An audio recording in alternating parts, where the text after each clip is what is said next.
하나님의 말씀 마태복음 5장 17절에서 20절 말씀입니다.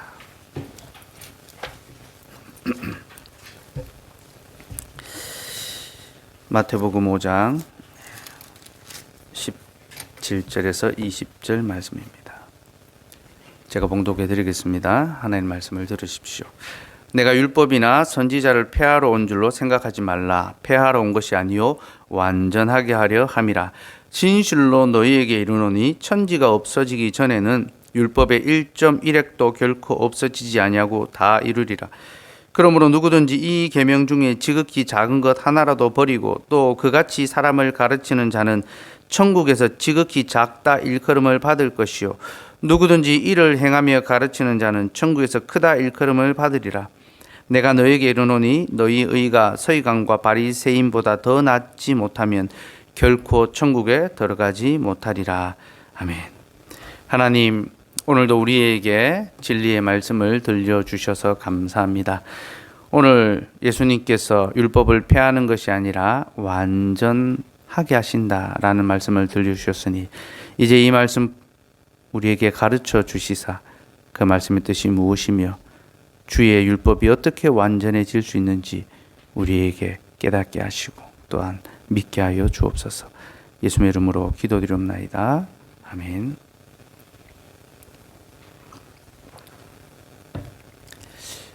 제가 초등학교 3학년 때의 일입니다. 등교를 하기 위해서 학교에 가는데 학교 앞 문방구에서 물건을 파는데 거기 작은 손거울을 팔고 있는 겁니다. 마침 저도 비슷한 거울을 가지고 있어서 저는 제가 가진 것과 또 그 거울이 같은 건지 다른 건지 좀 확인하고 싶어서 잠시 이제 거울을 꺼내서 견주어 봤습니다. 호기심 때문에 그렇게 했었는데요. 이제 그 뒤에 어떤 일이 벌어질지 미처 이제 몰랐던 거죠. 그리고 다시 이제 학교로 가려고 이제 교문을 향해서 가는데 문방구 아저씨가 저를 불러 세우고서는 제게 다가와서 다짜고짜 따기를 올려 붙이는 겁니다. 그러면서 저에게 손거울을 훔쳤다고 막 소리를 지르시더라고요. 너무나 순식간에 벌어진 일이어서 저는 속수무책으로 당할 수밖에 없었습니다. 그리고 학생들이 등교할 시간이니까 얼마나 많았겠습니까? 곧 제 주위로 많은 학생들이 구름대처럼 몰려들더라고요. 저는 그때 뺨을 맞은 것도 아팠지만 그것보다 또 친구들 앞에서 학생들 앞에서 망신을 당하는 것이 더 부끄럽고 더 아팠던 것 같습니다. 그래서 왈칵 이제 눈물이 쏟아지는데 눈물을 흘리면서 이제 아저씨한테 이 거울은 원래 제 거라고 제가 가지고 있던 거라고 그렇게 이제 막 이제 항변을 했습니다. 아저씨도 이제 제가 가진 거울을 보고 나서 자기가 파는 물건이 아닌 것을 이제 알아챘습니다. 확인하게 된 거죠. 그럼에도 불구하고 아저씨가 한마디 사과하는 말도 없이 저한테 오히려 이제 의심 가는 행동을 하면 안 된다라고 그렇게 이제 막 나무라더라고요. 요즘 같으면 이제 아동 학대 이런 걸로 그죠. 당장에 이제 신고할 수 있고 또 그런 일은 할 수 없지만 그때만 해도 이 법보다 주먹이 앞서던 때 아닙니까, 그죠? 그래서 두들겨 맞고 욕을 먹고 뭐 그런 시대여서 제가 할 수 있는 뭐 어떤 조치는 아무것도 없었습니다. 그저 속상하고 억울한 마음에 그날 하루를 다 참 이제 마음 상한 채 보냈고요. 그리고 그날 이후로 저는 이제 절대 그 문방구에 다시는 가지 않는 걸로 제 나름의 이제 소심한 복수. 다른 곳에 가서 물건을 사고 뭐 그렇게 했던 기억이 있습니다. 이 일이 1983년도에 일어난 일이니까 지금으로부터 한 38년이 됐죠. 근데 아직도 그날의 기억이 저에게 아주 생생하게 남아 있습니다. 여러분, 오해를 받는다는 것은 이처럼 참 억울하고 힘든 일입니다. 이런 일은 한두 번만 당해도 마음에 깊은 상처가 남고 또 그 기억이 매우 오래 가죠. 여러분도 이런 오해받았던 일들 혹은 또 사람들에게 또 모함을 받았던 그런 일들이 있을 것이고 그 상처에 쓰라린 기억들이 오래도록 남아있는 그런 어떤 흔적들이 있을 것입니다. 근데 여러분, 사람이 살며 간혹 이런 일을 겪곤 하지만 우리 하나님께서는요, 일평생 이런 오해와 또 모함을 받으며 살아가셔야 했습니다. 주님은 사람들로부터 늘 오해 또 모함, 배척을 받으셨는데요. 이런 오해는 주로 주님의 가르침과 관련해서 일어났습니다. 사람들은 주님의 가르침을 듣고 나선 그가 이전에 있던 전통을 파괴하고 새로운 전통을 세우려 한다라고 그렇게 생각했습니다.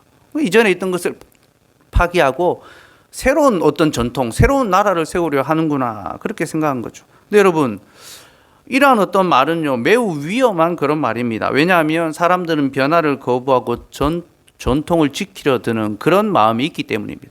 그러니까 변화에 대한 어떤 반작용이 사람의 마음 속에는 있습니다. 그래서 자신들이 지켜왔던 전통을 깨트리고 또 거슬려 하는 자들을 보면 아주 불편하게 여기고 또 그런 사람들을 공격하곤 합니다. 보통 전통을 거부하는 자들은 시대의 이단화 취급을 받습니다. 그죠? 그리고 그 결과는 대체로 비참한 결말로 그렇게 마치 마지막을 맞이하곤 합니다. 여러분, 대표적으로 소크라테스를 생각해 보면요, 여러분, 소크라테스는 전통을 거부함으로 그 시대에 이제 아주 비참한 죽임을 당하고 말았습니다. 그는 당시 사회에서 최고의 과학이었고 또 그 시대를 지탱하는 원리였던 신화, 그리스 아테네의 신화를 거부했습니다. 왜냐하면 아테네의 신들이 너무나 부도덕하고 난잡했거든요. 그러니까 인간의 삶으로 볼 때에도 하나도 도덕적인 것이 없는 그런 난잡한 생활을 하는 그런 신들이었기 때문에 사람들이 이런 헛된 신들, 신화를 믿는 것이 아니라 자신의 이성과 철학을 믿어야 한다. 합리적으로 판단하고 모든 것을 스스로 결정해야 된다. 이런 어떤 이성과 철학, 어떻게 보면 보다 더 나은 도덕적 삶을, 사회를 건설하려고 사람들을 설득하고 그렇게 가르치고 교훈했던 것입니다. 하지만 이로 인하여 그가 받은 것이 무엇입니까? 그는 사람들의 비난을 받았고 또 당국의 고발을 당했으며 재판을 받아 사형에 처해지고 말았습니다. 소크라테스를 죽인 제명이 무엇인지 압니까? 이 사회의 질서를 깨뜨리고 안녕을 위협한다. 바로 그 제목으로 그는 죽임을 당하고 말았던 것입니다. 근데 소크라테스가 죽음을 받아들이는 그 과정도 사회의 질서를 지키기 위해서입니다. 비록 이 재판이, 이 법이 불의하고 합당하지 않지만 내가 마음에 들지 않는다고 해서 이 법을 어기면 우리가 서로 약속하며 지키는 사회적 질서가 어떻게 보존될 수 있겠느냐. 이 법을 지키지 않으면 이 사회가 무너진다 하면서 사역을 받고 그렇게 독배를 받고 죽음에 이르렀던 것입니다. 어쨌든 전통을 깨뜨리고 새로운 질서를 수립한다는 것은 대단히 위험하고 또 어떻게 보면 무모한 그런 일일 수 있습니다. 그래서 여러분, 군대 가면요 늘 너무 잘하지도 말고 너무 못하지도 말고 딱 중간만 해라. 그 뭐 오징어 게임 이런 데도 보면은 딱 뭔가 선택할 때 항상 사람들이 가장 먼저 가운데 것을 선택한다 하더라고요. 그래서 그 뭐 이정재 주인공의 번호가 456이라면서요. 456이 1에서 10까지 해서 딱 가운데 번호가 456. 그러니까 인간의 마음속에 그런 어떤 이전의 질서, 전통을 지키려 하는 그런 마음들이 있는 겁니다. 새로운 것을 이야기하는 사람이 등장하면 아주 날카롭게 지켜보고 위험한 시선으로 이제 쳐다보는 거죠. 예수님을 향한 사람들의 시선 역시 마찬가지였습니다. 사람들은 예수님의 교훈이 자신들이 그동안 목숨처럼 지켜왔던 어떤 전통적인 신앙을 무너뜨린 것은 아닌가 그렇게 생각했습니다. 그래서 종교 당국자들은요, 예수님의 일거수일투족을 딱 살펴보면서 항상 고발할 거리를 찾아내려고 늘 검찰로서의 어떤 그런 역할을 이 종교 당국자들이 했던 것입니다. 주님도 자신을 향한 사람들이 이런 반응을 다 알고 계셨습니다. 그래서 주님은 자신이 율법과 전통을 무너뜨리기 위하여 온 것이 아니라 도리어 온전하게 하기 위해서 오셨다라는 것을 가르쳐 주셨던 겁니다. 그게 바로 오늘 본문의 내용이죠. 그렇죠? 네. 오늘 본문에서 주님은 세 가지 요점을 말씀하시는데요. 첫째는요, 주님이 율법을 폐기하러 온 것이 아니라 완성하기 위하여 오셨다는 겁니다. 주님은 율법을 폐기하러 오신 것이 아니라 완성하기 위하여 오셨습니다. 둘째는 주님이 율법의 모든 계명을 지켜야 한다라고 우리에게 말씀하신다는 겁니다. 우리에게 율법의 모든 계명을 지키라라고 말씀하십니다. 셋째는 주님이 우리의 의가 서기관과 바리새인의 의보다 더 나아야 한다라고 그렇게 말씀하십니다. 이 세 가지 요점이 오늘 본문의 내용입니다. 첫 번째부터 볼까요? 주님은 율법을 폐기하는 것이 아니라 완성하기 위하여 오셨습니다. 17절 말씀 다시 한번 봅시다. 시작. 내가 율법이나 선지자를 폐하러 온 줄로 생각하지 말라. 폐하러 온 것이 아니요 완전하게 하려 함이라. 사람들이 자기를 의심하며 또 위험한 그런 시선으로 바라보니까 내가 율법이나 선지자를 폐하러 온 것이 아니다. 율법이나 선지자는 구약 전체를 가리킵니다. 율법과 선지자의 글이 구약이거든요. 내가 이걸 폐하러 온 것이 아니라 도리어 완전하게 하기 위하여 왔다. 여기서 완전하게 한다라는 말은요, 가득히 채우다, 궁극적인 목표를 성취한다라는 그런 뜻이 있습니다. 꽉 채우다, 그리고 궁극적인 목표를 성취한다. 그럼 이 말은 예수님이 구약의 모든 율법과 예언의 말씀을 가득 채우셨다, 다 성취하셨다라는 그런 어떤 뜻이고요. 또 구약의 모든 말씀이 궁극적으로 가리키고 있는 것이 바로 예수님이다라는 겁니다. 그러니까 구약의 궁극적인 목표, 구약이 있는 이유가 뭡니까? 예수 그리스도를 보여주기 위해서. 그러니까 구약의 모든 말씀이 예수 그리스도를 향하고 있다라는 겁니다. 그래서 여러분, 우리가 방금 읽은 이 17절 말씀은요, 신약 성경에서 가장 중요한 구절 중에 하나입니다. 신약 성경에서 가장 중요한 구절이 뭐냐라고 하면 몇 가지를 들 수 있겠지만요, 그 중에 가장 중요한 구절이 바로 이 17절입니다. 왜냐하면 이 17절은 우리가 구약을 어떻게 이해해야 되는지에 관한 교훈을 주기 때문입니다. 그럼 많은 사람들이 성경을 읽습니다. 구약과 신약을 읽습니다. 그런데 이 책을 어떻게 읽어야 되는지 알지 못하고 읽는 경우가 많습니다. 도덕책처럼 읽죠. 좋은 어떤 교훈, 좋은 어떤 가르침을 받으려고. 간디가 그랬습니다. 좋은 가르침을 받으려고. 그래서 간디는 어떤 율법이나 제사에 관한 규례는요, 이 거룩한 수면제다, 이 쓸데없는 거다, 막 그렇게 이야기하다가 복음서 가서는 이 가르침 정말 좋은 것이다라고 그렇게 또 표현하곤 했습니다. 성경을 도덕책으로 보려는 사람이 있고요, 또 성경을 어떤 성공의 모델, 성경에 나오는 많은 위인들을 바라보면서 우리도 닮아야 되겠다라는 그런 마음으로 보는 사람들도 있습니다. 혹은 성경을 역사책으로 보는 사람들도 있습니다. 이스라엘 모든 걸 역사적 관점에서. 또 성경을 어떤 가치, 사회적 어떤 가치를 찾는 어떤 그런 이념으로 보려는 그런 어떤 사람들도 있습니다. 그래서 해방과 자유, 어떤 평등, 이런 가치를 자꾸 뽑아내려고 성경을 보는 사람들도 있죠. 그러나 주님은요, 우리가 성경을 어떻게 보아야 되는지 분명하게 가르쳐 주셨습니다. 성경은 모든 약속, 모든 계명, 모든 율법이 예수 그리스도를 통하여 성취가 되었고, 또 그 모든 말씀이 예수 그리스도를 가리키고 있습니다. 향하고 있습니다. 그래서 여러분, 우리는 성경 어디를 펼치든지 거기서 예수님을 볼 수 있어야 하며, 또 성경의 어떤 내용이든지 예수 그리스도와 관계해서 이해해야 합니다. 성경 어디를 보든지 예수 그리스도를 보아야 하고, 성경의 어떤 내용이든지 예수 그리스도의 복음과 관련해서 이해해야 된다라는 겁니다. 제가 늘 그렇게 설명하고 또 설교하고 있지요. 한 가지 예를 들었어요. 제가 자주 들던 예인데요.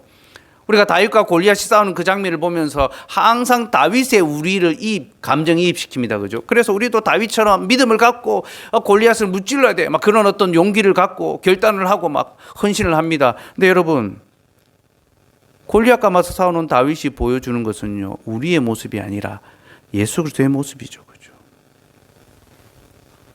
다윗은 장차 사단의 머리, 거대한 사단의 세력의 그 머리를 깨뜨리실 예수 그리스도, 장차 오실 예수 그리스도를 보여주고 있습니다. 그리고 그가 골리앗을 이긴 것처럼 그리스도께서 사단의 모든 권세를 깨뜨리시고 영원하고 완전한 승리를 이루실 것입니다. 우리는 다윗의 그 승리하는 장면에서 예수 그리스도의 그 죽으심과 부활과 그 승천하심을 바라보아야 합니다. 그리고 여러분, 다윗과 골리앗의 싸움에서 우리가 봐야 될 그 인물은 누굽니까? 우리를 표상하는 인물은 누굽니까? 다윗이 아니라 다윗 뒤에 두려워 떨고 있었던 군인들이죠. 그죠? 골리앗이 나와서 누구니 나와 한번 싸워보자라고 할 때에 아무도 나서지 못하고 두려워 벌벌 떨고 있었던 군인들이 바로 우리의 모습입니다. 근데 그 군인들이 다윗이 골리앗을 무찌르니까 어떻게 합니까? 일제히 함성을 지르며 블레셋 군대를 치러 나아가지 않습니까? 그죠? 모든 사망의 권세를 이기신, 사단을 깨뜨리신 예수 그리스도의 승리, 우리의 대장 되신 예수 그리스도의 승리를 우리가 바라볼 때에 우리도 그를 힘입어 죄와 사망, 사단의 권세와 맞서 싸울 수가 있게 된다는 것입니다. 여러분, 이것이 구약의 모든 본문에서 예수 그리스도를 보는 방법입니다.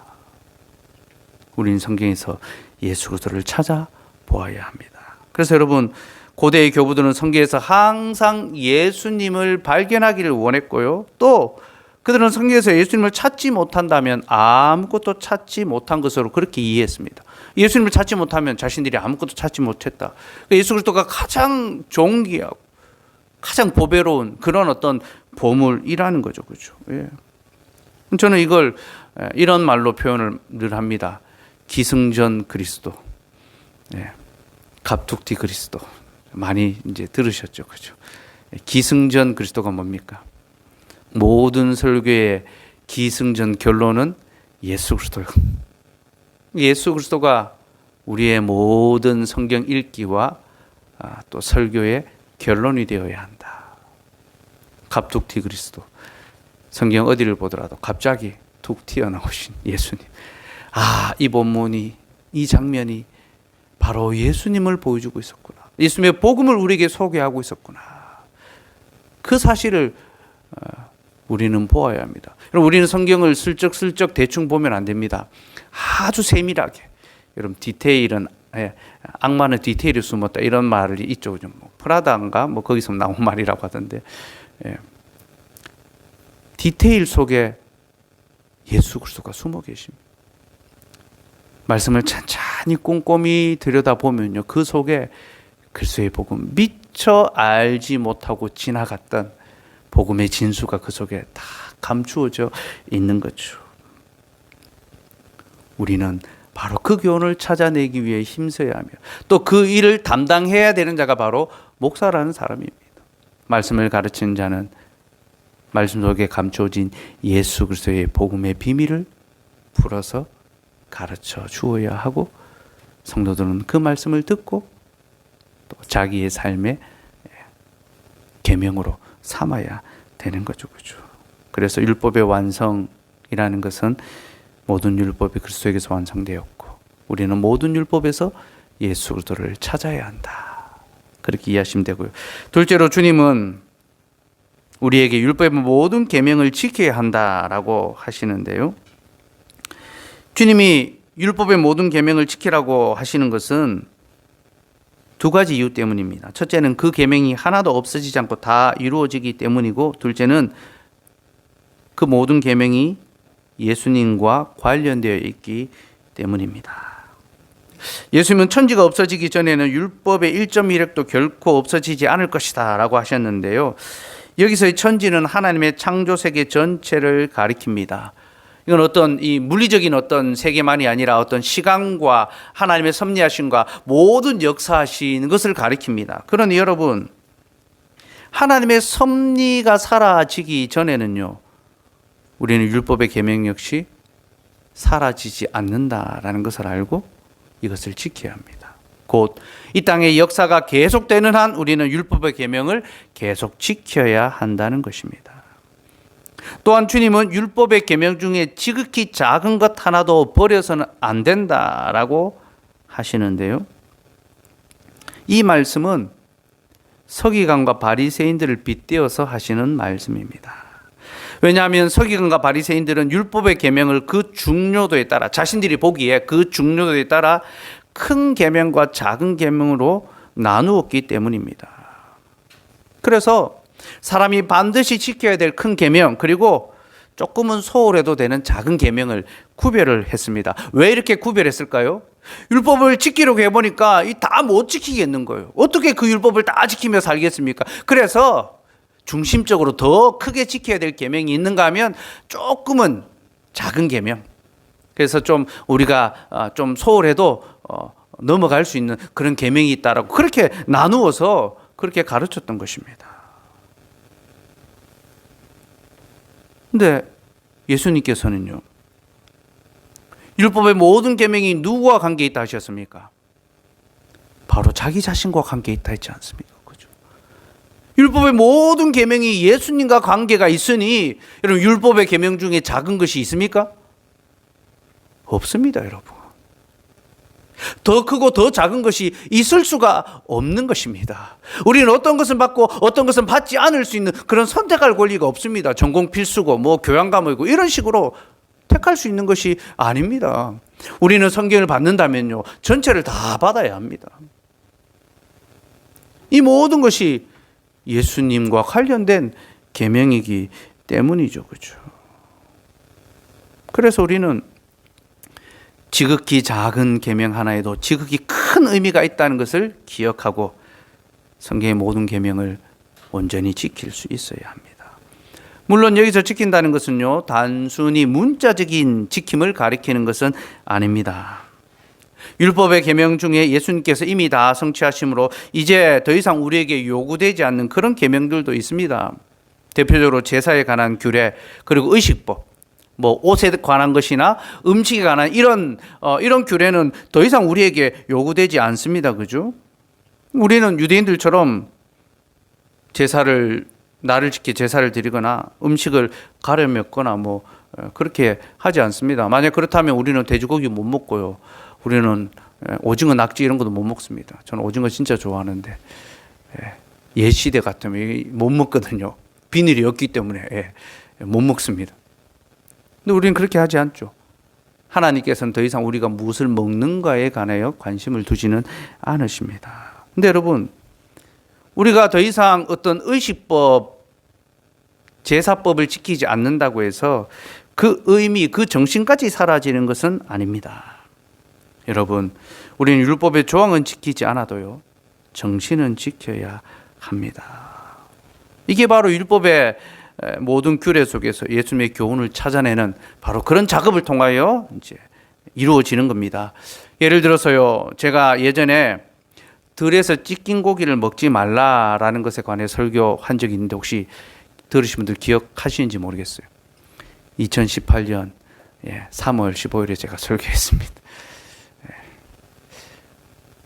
뭔진 잘 몰라도 그런 설교 들은 것 같은 그런 어떤 느낌은 있으실 겁니다. 출애굽기 22장 31절 말씀 같이 읽읍시다. 시작. 너희는 내게 거룩한 사람이 될지니 들에서 짐승에게 찢긴 동물의 고기를 먹지 말고 그것을 개에게 던질지니라. 자, 출애굽기 22장은 대단히 중요한 본문입니다. 십계명에 관한 말씀이 나오고 그 계명을 이제 풀어주는 내용이 나오는데요, 갑자기 이상한 내용이 나왔습니다. 너희는 들에서 짐승에 찢긴 동물의 고기를 먹지 말라. 그러니까 길을 가다가 들에서 어떤 맹수에게 죽임당한 어떤 동물, 가축이 있는 거예요. 이 복이지 않습니까? 그죠? 죽는 사람이 임자 아닙니까? 그죠? 오늘 횡재했네. 오늘 고기 파티 할 수 있겠다. 예전에 저희 아버지가 저기 청송의 시골에 84년도 있었던 일입니다. 청송의 시골에 길을 가시다가 이제 차를 타고 가시는데 노루가 지나가다가 탁 이제 차에 받친 거예요. 노루가 다리가 부러져 쩔뚝쩔뚝 하는데 아버지가 그걸 주워가지고 차에 싣고 와서 해체 작업을 해서 고기는 친지들이 다 나누어 먹고 가죽은 껍데기는 팔아가지고 박제하는데 팔아가지고 돈을 벌었던 그런 기억이 있습니다. 들판에서 죽임을 당한 고기, 근데 상태가 잘 보존 상태가 좋습니다. 아직 유통기한이 충분한 것 같아요. 그러면 좀 가져와서 먹으면 되잖아요. 근데 하나님께서는 먹지 말라 하셨습니다. 이 계명은 더 이상 문자적으로 우리에게 적용되지 않죠, 그죠? 근데 이 안에 구속사의 교훈, 예수 그리스도와 관계된 교훈이 있습니다. 하나님이 들에서 짐승의 찌끈 고기를 먹지 말라 하신 이유가 뭡니까? 여러분 성경에서 들은요 세상을 가리킵니다. 성도가 살아가야 할 세상입니다. 그리고 짐승의 찢긴 고기라는 것은요 악한 동물에게 죽임을 당한 그런 사체를 가리키죠, 그죠? 하나님은 이런 고기를 금하셨습니다. 왜 그렇습니까? 이는 곧 우리가 세상을 살아갈 때에 세상의 악한 자들과 똑같은 방식으로 살아가서는 안 된다라는 것. 바로 이것을 교훈하시기 위해서죠. 여러분, 악인들이 어떻게 살아갑니까? 거짓과 강포로 자신들의 배를 채우며 가난한 자들을 자기의 먹을거리로 삼지 않습니까? 그래서 경제가 어려워지면 부자들은 더 부자가 되고 가난한 자들은 더 가난한 자가 됩니다. 부동산이 천정부지로 뛰면요 집 없는 사람들만 더 가난해지지 않습니까? 그렇죠? 여러분, 이것이 세상이 운영되고 작동되는 방식이라는 겁니다. 그러나 하나님께서는 우리에게 그러한 질서, 그러한 방식에 동참하지 말라. 너희는 악한 자들처럼 악한 음식을 먹지 마라. 강포와 거짓을 너희의 양식으로 삼지 말고 하나님께서 주시는 양식, 하나님이 고기를 찢어서 우리에게 주신다는 겁니다. 어떤 고기를 찢어 주십니까? 예수 그리스도의 몸을 찢어 우리에게 주시죠. 곧 영생의 떡을 주십니다. 구원과 영생의 양식을 주시고요. 또 주께서 우리의 매일의 일상에 일용할 양식을 찢어서 주십니다. 우리의 먹을거리, 그날 먹을거리를 많이 부여하지 못해도 우리의 상에 양식이 끊이지 않도록 채워주신다는 것. 그러니 하나님의 먹이심을 기억하며 불의하고 거짓된 방법이 아니라 정직하고 진실한 방법으로 이 땅을 살아가는 것이고, 이것이 하나님의 율법을 지키며 살아가는 삶의 방식이라는 겁니다. 여러분, 율법의 계명 속에 숨어있는 이 예수님의 복음을 보십시오. 놀랍지 않습니까? 정말 디테일 속에 하나님의 이 복음의 진수가 담겨 있잖아요. 그리고 그 복음의 진수를 깨달을 때에 우리는 전혀 다른 방식으로 율법을 준수할 수 있게 되는 겁니다.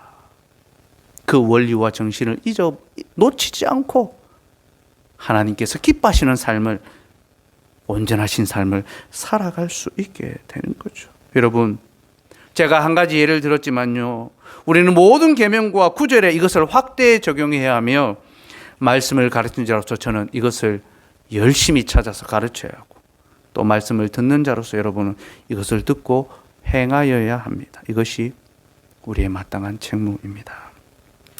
셋째로 주님은 우리의 의가 서기관과 바리새인의 의보다 더 나아야 한다라고 말씀하셨습니다. 자, 이 부분에 대해서는 제가 산상순 설교를 시작하면서 미리 한번 말씀드렸습니다. 우리의 의가 서기관과 바리새인의 의보다 더 나은 것이 무엇인지를 가르쳐주는 것이 산상순의 요점이다라고 했죠. 근데 주님은 오늘 이 구절에서 두 가지를 강조하시는데요. 먼저는 우리의 의와 서기관과 바리새인의 의를 비교하실 때 훨씬 더라는 강조 용법을 쓰십니다. 20절 한번 읽어봅시다. 시작. 내가 너에게 이르노니 너희 의가 서기관과 바리새인보다 더 낫지 못하면 결코 천국에 들어가지 못하리라. 우리말 성경에는 그냥 더 낫지 못하면 되어 있지만요, 원어에는요 훨씬 더라는 이 강조 용법이 들어가 있습니다. 우리 의가 바리새인의 의보다 조금이 아니라 훨씬 더 나아야 한다는 것입니다. 둘째는 우리가 그렇게 하지 않으면 결단코 천국에 들어가지 못한다라고 경고하십니다. 이 역시 강조 용법을 사용하심으로 바리새인의 의보다 낫지 못한 자는 천국에 들어갈 수 없다라고 그렇게 말씀하십니다. 저는 앞서 바리새인의 의가 무엇인지에 대해서 설명을 드렸었습니다. 그들의 의는 하나님 앞에서 인정받는 의가 아니라 사람들 앞에서 인정받는 의였습니다. 그래서 그들은 하나님 앞이 아니라 사람들 앞에서 의로운 행위, 기도와 금식과 구제를 했죠. 그죠? 네. 자비와 기도와 금식은 의로운 삶의 이 필수적인 요소인데 그들은 이것을 사람들 앞에서 자랑하며 행하였던 것입니다. 그러므로 여러분, 그들의 의보다 더 나은 의가 무엇입니까? 사람들 앞에서 인정받기 위하여 구제와 기도와 금식을 하는 것이 아니라 하나님 앞에서 인정받기 위하여 행하는 것. 그것이 더 나은 의죠. 그죠? 근데 여러분, 우리는 하나님 앞에서 의로운 삶이라고 해서 이것이 우리의 행위는 배제된 곧 우리의 양심과 마음의 어떤 상태, 자세만을 가리킨다고 생각해서는 안 됩니다, 여러분. 하나님을 향한 우리의 의로운 삶도요, 반드시 구체적인 행위로 드러나야 합니다. 이렇게 생각하시면 됩니다.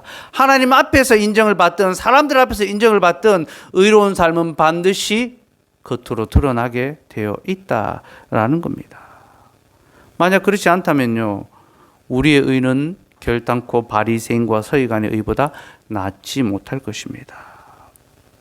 특별히 예수님께서는요, 율법을 준수하는 우리의 어떤 열심에 있어서 결코 바리새인과 서기관들의 열심보다 뒤처져서는 안 된다라고 경고하십니다. 그들은 율법의 큰 것과 작은 것을 나누어서 더 중히 여기고 또 소홀히 여기는 것들이 있었지만 주님은 우리에게 율법의 작은 것 하나도 소홀히 하지 말고 귀히 여겨 온전히 행하라 라고 그렇게 말씀하시지 않습니까? 그렇죠? 그러니 우리는 바리새인들이 율법을 준수하는 열심보다 더욱더 뛰어난 열심으로, 더욱더 사모하는 열심으로, 그들은 자기를 사랑하고 자기를 드러내기 위하여 율법을, 자기 사랑에 기초하여 율법을 행하였다면 우리는 하나님을 사랑하는 마음으로 율법의 계명을 준수하며 행하여야 하는 겁니다.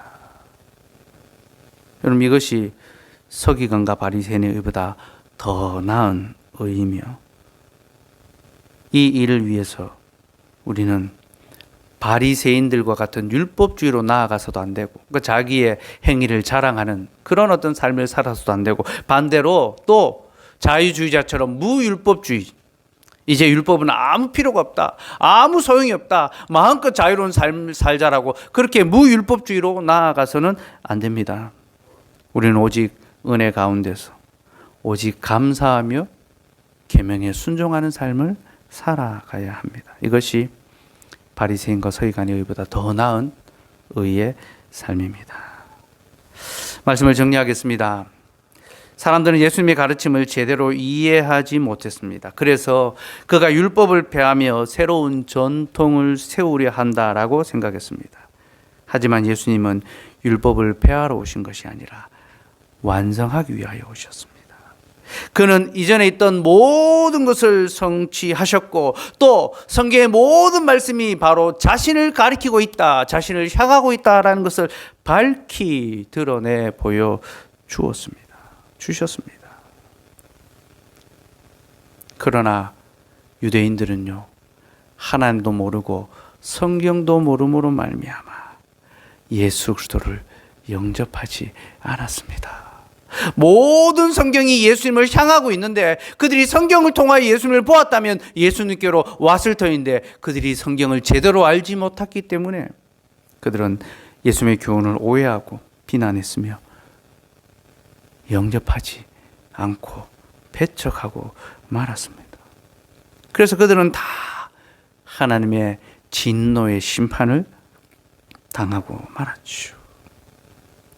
근데 여러분, 과연 우리 시대는 어떠할까요? 그들은 계시가 완성되기 전에, 성령이 오시기 전에 살았기 때문에 무지한 가운데, 완악한 가운데 심판을 받았다라고 하지만, 우리는 계시가 완성되고 성령의 은혜의 시대를 살아가기 때문에 예수님의 교훈을 잘 이해하고 또 잘 영접하며 바르게 순종하며 살아가고 있습니까? 우리는 그렇게 잘하고 있다라고 장담할 수 있을까요? 아니면 우리 역시 여전히 예수님의 말씀을 제대로 이해하지 못하고 오해하며 자기 방식대로, 자기 마음대로 성경을 해석하고 성경을 사용하고 구원을 이루어 가려고 그렇게 애쓰고 있는 것은 아닌지요. 여러분, 여전히 많은 사람들이 율법주의에 힘입어 자신의 구원을 이루려고 합니다. 그래서 계명을 열심히 지키고 거룩한 행위를 하면서 이것을 자랑하고 다른 사람들을 판단하는 그런 도구로 삼습니다. 이것은 옳지 않은 것이죠. 또 어떤 사람들은 정반대로 율법 무용론을 주장하죠. 예수님께서 율법을 다 성취하셨으므로 이제 더 이상 율법의 순종은 우리에게 필요 없다, 그렇게 말합니다. 그러나 여러분, 우리는 이 또한 틀린 말이라는 것을 알아야 합니다. 하나님은 이제 더 이상 우리가 먹는 음식에 관하여는 관심이 없으시지만 여전히 우리가 어떻게 먹어야 하는지에 대해서는 관심을 갖고 계십니다.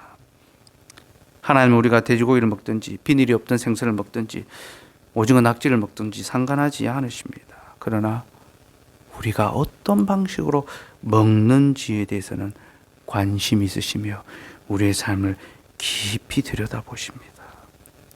곧 우리가 악하고 거짓된 방법으로 자기 양식을 삼으며 세상의 헛된 것을 추구하고 있는 것은 아닌지 돌아보시는 거죠.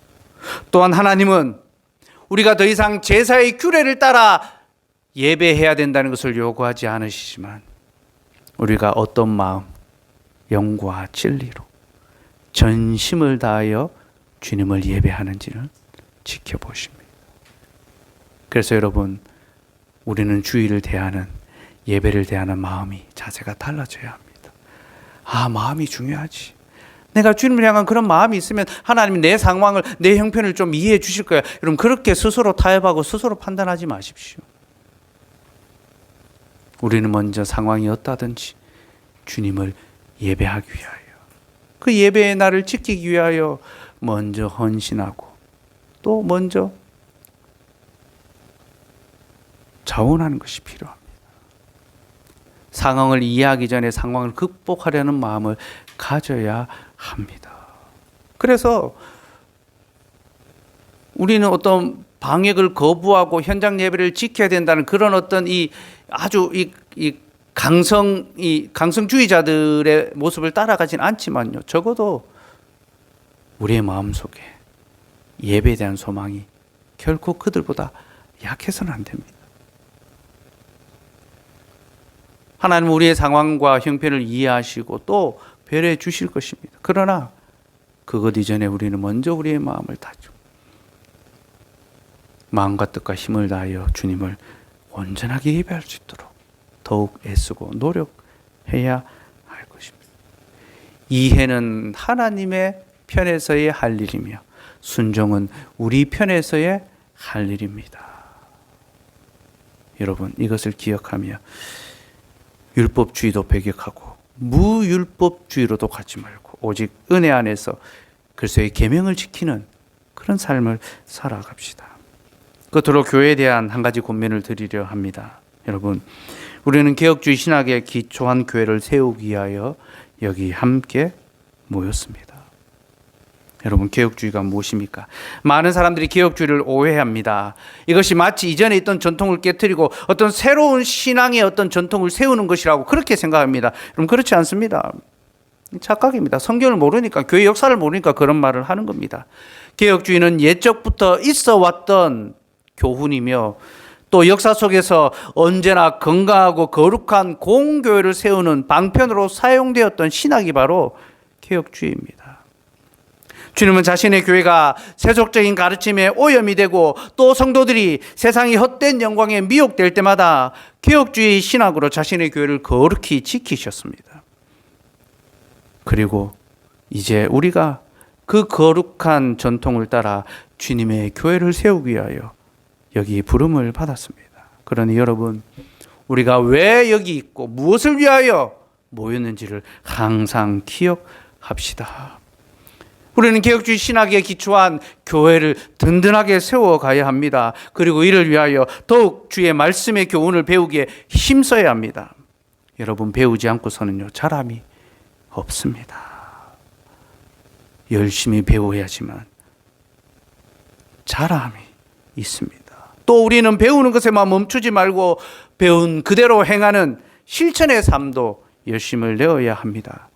계명의 작은 것 하나도 소홀히 여기지 아니하고 귀히 여겨 지키는 거죠. 여러분, 개혁주의 신학은 머리가 아니라 가슴의 신학입니다.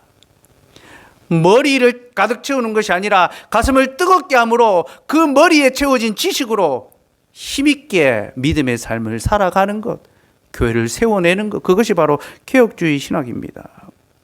여러분, 칼빈 선생이 자신의 옷깃에 항상 새기고 다녔던 문양이 있습니다. 제가 주보에 넣어드렸죠.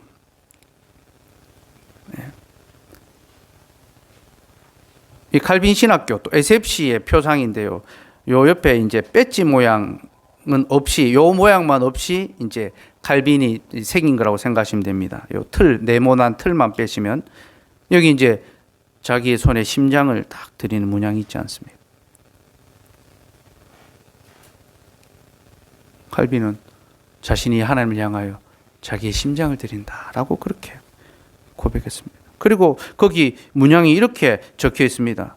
나의 심장을 하나님께 드립니다. 기꺼이 그리고 즉각적으로. 그는 이것을 늘 자기 옷깃에 새기고 다니면서 자신이 깨닫고 배운 그 진리의 말씀을 위하여 자기의 전생애를 드리겠다고, 주님을 위하여 드리겠다고 그렇게 헌신했던 것입니다. 여러분, 주께서 말씀하신 서기관과 바리새인들보다 더 나은 의가 바로 이런 것을 가리키지 않겠습니까? 우리도 그와 같이 살아갈 수 있기를 소원합니다. 칼빈의 후예로, 개혁주의 신앙의 계승자로 우리의 심장을 하나님께 기꺼이 그리고 즉각적으로 드릴 수 있기를 바랍니다. 자비하시고